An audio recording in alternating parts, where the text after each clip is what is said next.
चलिए स्टार्ट करते हैं। Objective of transfer of property act जब हम बात करते हैं ना, तो सबसे पहले आपको स्टार्ट करना चाहिए फ्रॉम द प्रियम्बल इटसेल्फ। जो भी ट्रांसफर ऑफ प्रॉपर्टी का प्रियम्बल है वो खुद में ही एक तरह से आपको ऑब्जेक्ट बताता है, जहां पे लिखा है कि whereas it is expedient to define and amend certain parts of law relating to transfer of property.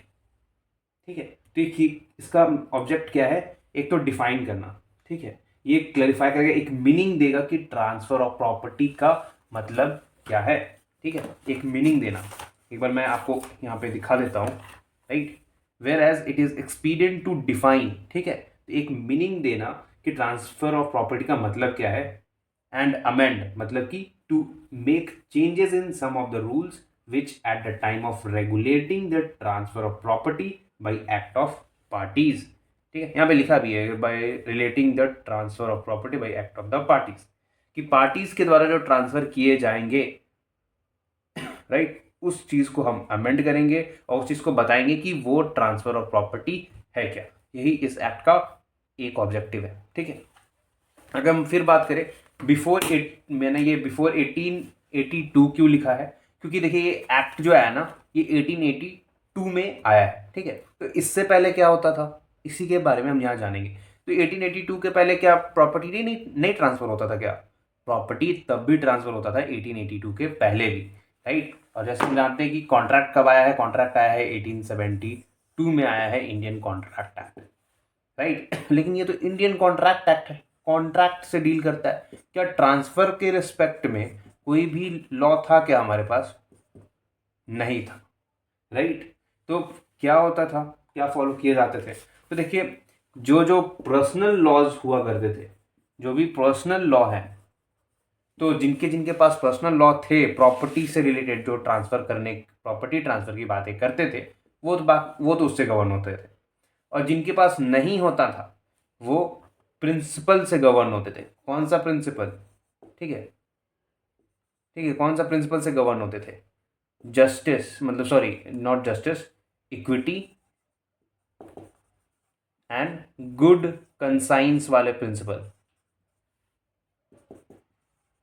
Good conscience का प्रिंसिपल जो होता है उससे गवर्न होते थे, जो कि कहाँ फॉलो किया जाता था? इंग्लैंड में ये फॉलो किया जाता था, ये प्रिंसिपल। ठीक है, इंग्लैंड में फॉलो किया जाता था। बिफोर 1882 में हमारे पास ऐसा कुछ नहीं था। और नीड भी थी। नीड क्यों थी भाई?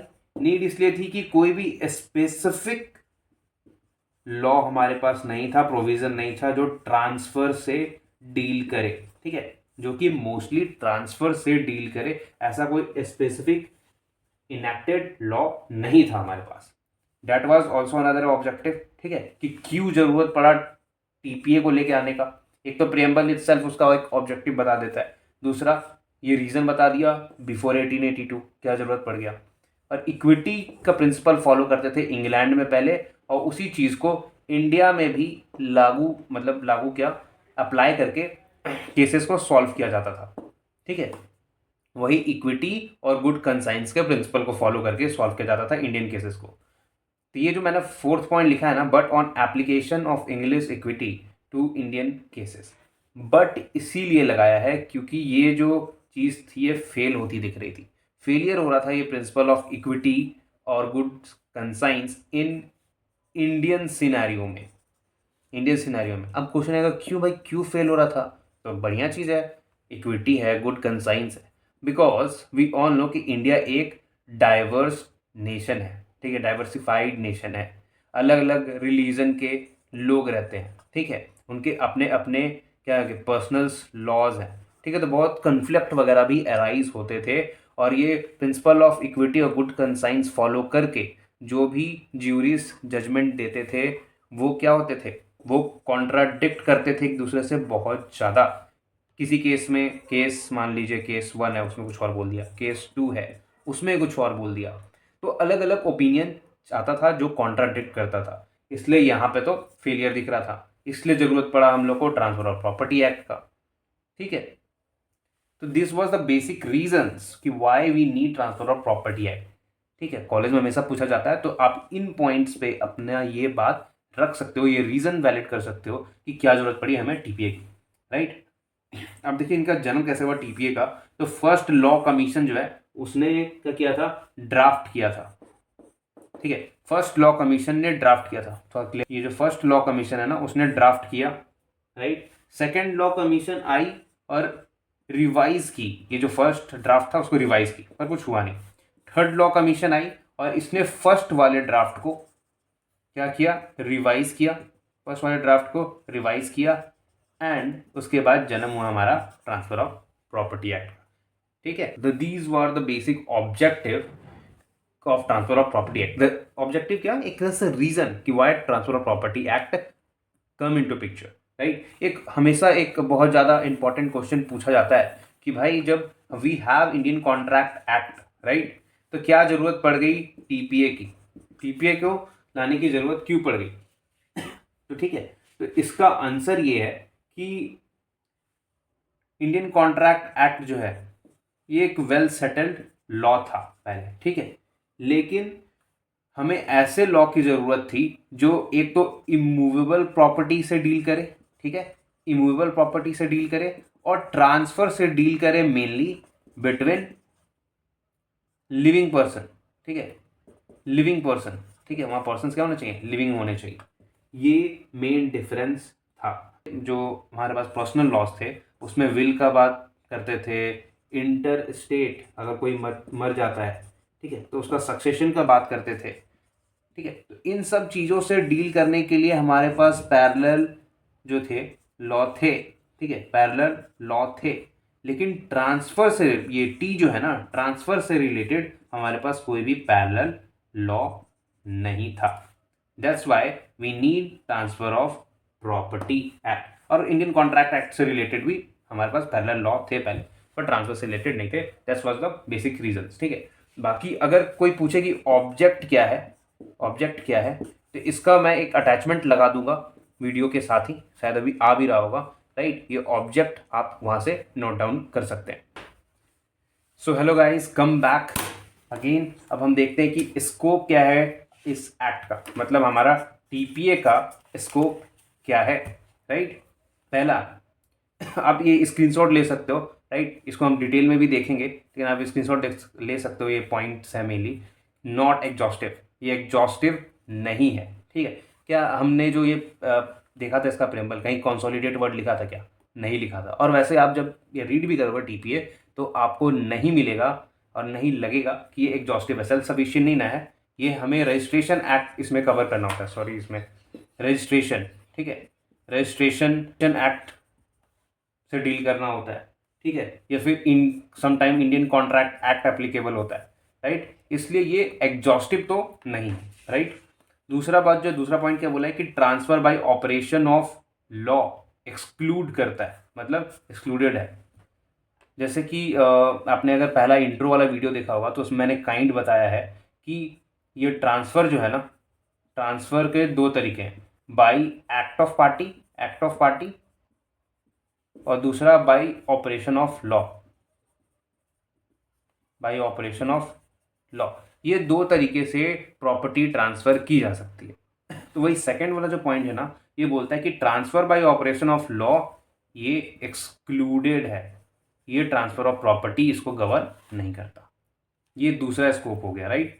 तीसरा जो स्कोप है ये बोलता है कि transfer mainly of immovable property, mainly लिखा है ना गाइस, ठीक है, मेनली लिखा है, मतलब ऐसा नहीं है कि ये मूवेबल प्रॉपर्टी से डील नहीं करते, बिल्कुल भी, ये मूवेबल प्रॉपर्टी से भी डील करते हैं, पर मेनली ये इमूवेबल प्रॉपर्टी के रिस्पेक्ट में है, ठीक है, इमूवेबल प्रॉपर्टी के रिस्पेक्ट में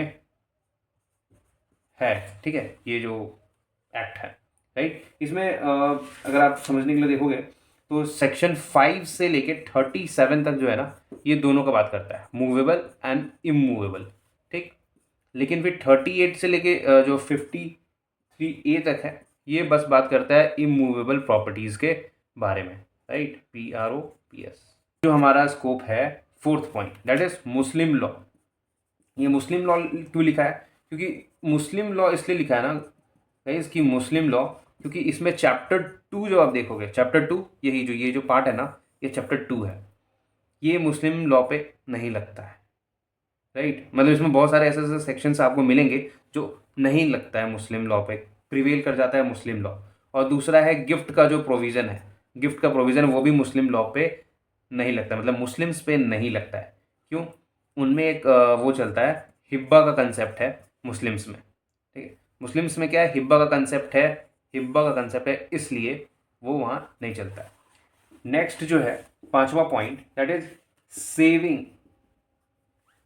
आप देख सकते हो यहाँ पे, saving of certain incidents. Incidents बोलने का क्या मतलब है? इंसिडेंट्स जो हम लोग बोलते हैं, इंसिडेंट्स राइट, ठीक है, incidents right, saving of certain incident right, saving of certain incident rights. ये इंसिडेंट राइट क्या होता है? ये होता है कि इसका मतलब होता है जो कनेक्टेड राइट्स हैं, जो भी कनेक्टेड राइट्स हैं आपके प्रॉपर्टी से, ठीक है, कनेक्टेड राइट टू प्रॉपर्टी, जिसके बारे में टीपीए डील नहीं करता, टीपीए नहीं बताता आपको, वैसे राइट्स होते हैं incident, incident right. Incident right का मतलब है वो कनेक्टेड, ठीक है, वो कनेक्टेड राइट्स प्रॉपर्टी से जो टीपीए डील नहीं करता, टीपीए उसके बारे में नहीं बताता। एग्जांपल में बताऊं आपको, एग्जांपल इसका हो जाएगा, मान लो पार्टीशन, ठीक है, पार्टीशन का जो राइट है, क्या टीपीए डील करता है पार्टीशन से? नहीं करता है, ठीक है। या फिर इजमेंट्री राइट के बारे में कहीं ये डिफाइन करता है क्या? इजमेंट्री राइट तो है प्रॉपर्टी से रिलेटेड, लेकिन कहीं डिफाइन करता है क्या टीपीए? वो भी नहीं करता, राइट। तो this was the another scope of transfer of property, right. छठा, टेरिटोरियल, और ये लास्ट स्कोप है हमारा, ठीक है, टेरिटोरियल लिमिटेशन। टेरिटोरियल लिमिटेशन ना टीपीए का सेक्शन 2 ऑफ टीपीए वो बात करता है कि ये एक्ट जो है वो सारे जगह एप्लीकेबल तो होगा, एक्सेप्ट दिल्ली था, मुंबई था एंड पंजाब था। इवन तो दिल्ली और मुंबई ने बाय नोटिफिकेशन निकाल के अप्लाई कर लिया है, ये ट्रांसफर ऑफ प्रॉपर्टी अब इन पे अप्लाई करता है, पर पी पे मतलब पंजाब पे एप्लीकेबल अभी भी नहीं है। So this is about the territorial limitation of the transfer of property act. So this is how we cover, हमने कवर कर लिया ऑब्जेक्टिव, ठीक है, ऑब्जेक्टिव और एक तरह से हिस्ट्री, या फिर हिस्ट्री भी बोल सकते हो आप, हिस्ट्री प्लस सो ये स्कोप, ठीक है, scope of the TPA, right guys. तो आज की वीडियो के लिए बस इतना ही, ये 2 टॉपिक। मिलते हैं नेक्स्ट वीडियो में नेक्स्ट टॉपिक के साथ, तब तक के लिए जय हिंद।